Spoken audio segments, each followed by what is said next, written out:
he go guards in the back? What does he want to accomplish by going guards in the back? Then I figured it out. He won't have enough elixir if he went guards at the bridge, so he's trying to prediction fireball. And so I'm like, wait a minute, what if I did it over here? And he just misses, and oh, it is lovely. Hey guys, today I'm bringing you my favorite Lavaloon deck to use on the end season. I've started using it. It's really fun because I think the barbarians are going to be necessary. Like, disclosure real quick though, if you're playing with Valkyrie Classic Lavaloon and you've felt like you've seen improvement and you want to keep working on that, I think that the balance changes aren't going to affect it that much, so that you should keep using it if you feel more comfortable with it. But because of course in midladder you have a lot of fireball and stuff, but I think the barbarians are very good versus graveyard and shutting down pushes, and if you know how to use them, they're going to be very good for you. So let's jump into the video. I may have lied. We're not jumping in the video today because I wanted to give you guys a message from our sponsor of today's video, Reese's Big Cup potato chips. What the hell is this? I don't know, but I think it's going to be great, and we're going to test it live. We're going to eat it. We're going to crack this baby open right here, right in front of you. We're going to test it right now. It's a big cup. It's a big cup. Also, I'm going to get diabetes because you know how much sugar I've had today? It's crazy. It's absolutely crazy. But let's, I love Reese's, okay? And I love potato chips, but Reese's potato chips, let's get a close up here. Let's get a close up here.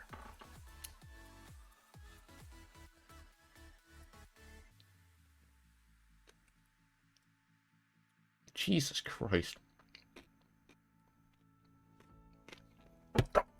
Oh God, it's Ruffles. Oh, it's Ruffles. Oh. I'm just kidding. It's really good. It literally tastes like a Reese's Big Cup, but it has potato chips in it. And you can even taste them. So, like, it's fine. Anyways. First matchup. Here we go. Mega Knight Bridgespam. I hate it. However, the barbarians make this a very much easier matchup. I don't know what I'm trying to say there, but it's really fun because you can go lava in the back, and if your hand is right, you can just play it by the book against so many matchups. If they want to punish you, you let them. This is mainly against Bridgespam, by the way. You let them. It's based on the elixir cost. This is going to be really specific, but if you want, I can help you understand it more in a big video. The problem a lot of you guys have is you see something and then you, like, what do I play on it? Like, the problem is if you go with lava and then you start spending a bunch of elixir on defense, you can't like support your Lavaloon push. And then if your defense is bad, you've suddenly lost the tower and now you have a stupid chunky fat flying rock that does nothing. And so that's really demoralizing for a lot of you. So really what I think about when I'm talking about what do I defend, you've got to think about the matchup. That's why I don't like going lava heavy in single. If I go lava in single, I want to do it with the tombstone down. And why I'm saying that is because then you take less of a risk when you spend like a mega minion or something on the right lane. But with barbarians, it's a little tougher. You've got to make these quicker decisions. So I like to play passive with this deck until I know what he's running, so I know what to defend.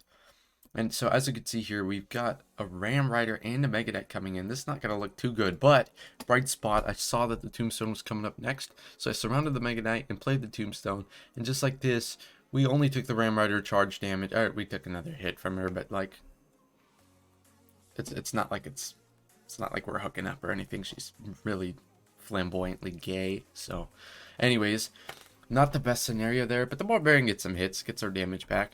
The goal, of course, is to probably not go down a tower against Mega Knight Bridgespam, because Mega Knight Bridgespam it's tough. And now, as you can see here, the only way I'm going to win this matchup is if I can take advantage of the fact that he doesn't have Ram Rider or Archer Queen in his cycle, and make sure that I don't spend elixir on everything.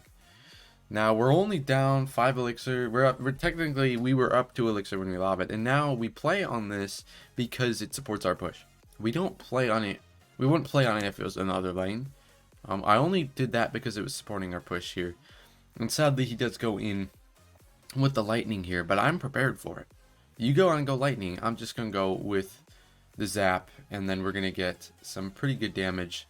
It's not the best, but we're going to completely forget about the right tower, and now we've got 1100 damage. It's going to be okay. It's going to be alright. The goal here, don't let him have the tower. Now I'm just like, what if I don't let him have the tower? What happens there? I think we'll be fine. Honestly, I think we'll be fine. Sorry for the weird cut. The issue is where breaking through. How do we break through? And here I'm thinking, if we can do this, then basically what happens is the lava is at enough health that we can just go ahead and zap this archer queen, and then he can't kill our balloon push. And now, look at the situation we're in. And we went from down 3,000. That was the Netflix theme, like really loud. Down 3,000 to down 400. And now the deep tombstones are going to be so key because he can't kill them necessarily as long as we play something else. So the deep tombstones gets Mega Knights and things are always nice. If you don't need to pull something, you just need to distract stuff. And with the tombstone nerf coming in, it's going to be fine. It's going to be fine. It's we've seen worse. The tombstones only spawn delay by barely. You just got to be more careful with your defense. And now, as you can see here, with the Mega Knight and everything that was going on, he spent way too much elixir. Didn't have enough for a lightning. We were able to capitalize, and we did win that matchup with the help of the husky white men, British white men. God, I hate British people. Up next is a pretty annoying matchup. I don't like it when using Valkyrie. I'm gonna take another bite of this monstrosity. You can't actually see the chips. They're kind of like mushed in here. Like, I don't know what I was expecting, but anyways, this goes cage, I'll go lava, same lane. It's a cheap lava, and I only do it because I have tombstone in hand. And like, how is he gonna punish me? Like, if he punishes me, that's just dumb by his part. And by going same lane, anything I use to counter the goblin cage will also support my push.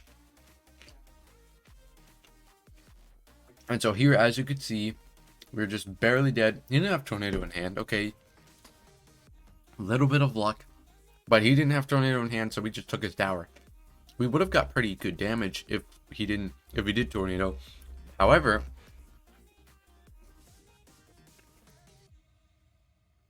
if you look closely, he placed the loon in the position such that he could not tornado it. Now, I can't prove to you that this can't be tornadoed, but I've been practicing with Poseidon. Shout out to my man. He's a G. He can go.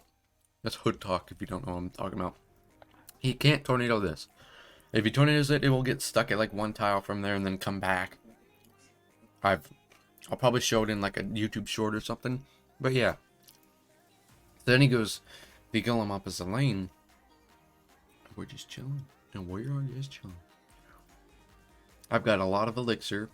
I'm ready to defend this. And I go with the barbarians early. His night witch is all the way back there. So the goal is, what if we can kill the golem fast enough so that we can just fireball all that stuff back. And now it's like a really low health push. We got a couple straggling British white men helping out. And so we don't take too much damage. Like, look at this. A whole golem push. And we just took 1,000 damage. And I thought, you know, it would be smart also to not defend the baby dragon there, because that would be a waste of elixir. And I want to use the fact that I have more elixir to my advantage so that I can get a lava down before he golems. So instead of playing offense and defense simultaneously, I'm playing offense and then defense, or defense and no, we just offense and then defense. You can't play defense and offense. Don't listen to me. I'm on the influence of Reese's Ruffles potato chip. It's as you can see there, he spends a lot on defense, and what happens if you spend a lot of defense? You can't play offense. And I learned that the hard way, but as you can see, it's basically a stalemate at that point. You know, if I can apply offensive pressure, he can't play offense as well. So he attempts to, but that's a really aggressive push. And what that means is he can't build up a push and like make it scary. A golem by itself is not scary. A golem night witch, a baby dragon, tornado, lightning-ish type stuff is very scary. That's the problem we have. But just a lone golem, it's, you know, I'm pretty sure it gets countered by a tombstone. But like, as you can see, just a stalemate because we apply offensive pressure with the hope of not getting damaged just to stall them long enough. And so the clock ticks down and we get a good dub, and I'm gonna take another bite. See, I'm proving to my sponsors that I'm eating this, not willingly, but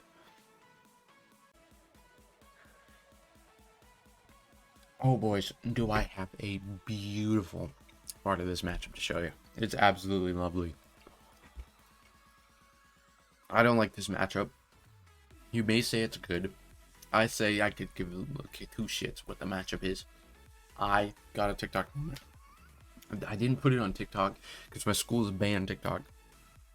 Lord knows how, but they have. So, as you can see, I was kind of expecting a counter push there. And so we go barbs on top. I don't know how this is going to apply to you, but I know that in this matchup, if this may apply to everything. If you barbs on top of something, do not do it again. Do not do it again. Because the person, if he has a fireball, if he thinks to himself, okay, he did that play, that's my main form of getting damage, so I'm going to have to predict that next time. He's going to try and outplay you. And so you don't have those small interactions because you're a lava player. So you have to think outside the box. Think with that thick skull of yours, lava players. What are we going to do? If you thought that we should play the barbarians on top again, you're wrong. You're an idiot. I don't know what's wrong with you. If you thought we should use a tombstone, you're an idiot. We should play the barbarians to the side. Because then he's going to play 3 elixir plus 5 elixir plus 4 elixir. That's a lot of elixir. And then he's going to play another fireball, which is the 4 elixir. And he's going to miss. And he's going to miss. And you're going to stop it. And you're going to be up elixir. And you're just going to take his tower. That's going to be lovely. And that's what it's going to take when you run barbarians. You're going to have to be smart because the barbarians are very heavy. And therefore they can stop. So I want to explain this first. They can stop stuff, but they're also at the risk of being taken out pretty fast. He goes guards in the back. So I'm thinking to myself, why did he go guards in the back? What does he want to accomplish by going guards in the back? Then I figured it out. He won't have enough elixir if he went guards at the bridge. So he's trying to prediction fireball. And so I'm like, wait a minute. What if I did it over here? And he just misses. And oh, it is lovely. And the cannon cart. Oh. I did spend a Mega Minion on it. Should I have? Probably not. It kind of ruined the advantage we had. But I was kind of didn't want to lose that tower there. Because my goal against these types of decks, you've got to play offense. And you've got to have it so that you're playing offense and they're playing defense. And so here I go with the Skeleton Dragons because I know he just uses Fireball, and so that's a bait. You know, it's just a simple bait trick. If he uses Fireball on one thing, I use Fireball on another thing. And another thing the barbs give to us is that they provide extra Fireball bait. So that indeed is lovely. And I'll take another bite of this chunky thing. If I had noise suppression off, you could hear it. And so as you can see, we lost a tower. Oh, boo-hoo. The main goal is accomplished. Against a siege deck, if you have your tower healthy in the lane which tower you took, it's like heaven on earth. Because they go play a mortar on something, you could just slap something right on top of it. Make a minion slap, and it'd be like Chris Rock. And so I've been using Fireball on the Spear Gums because I realized there's nothing else to Fireball. So if I just use it on the Spear Gums, then I can just use the Zap on the Bats.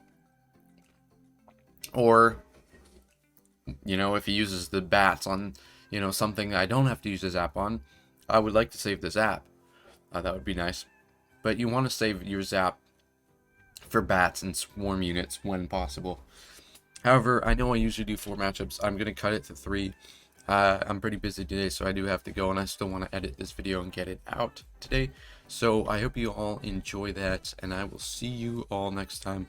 There's going to be so much new content for you when the update hits. You're going to love it.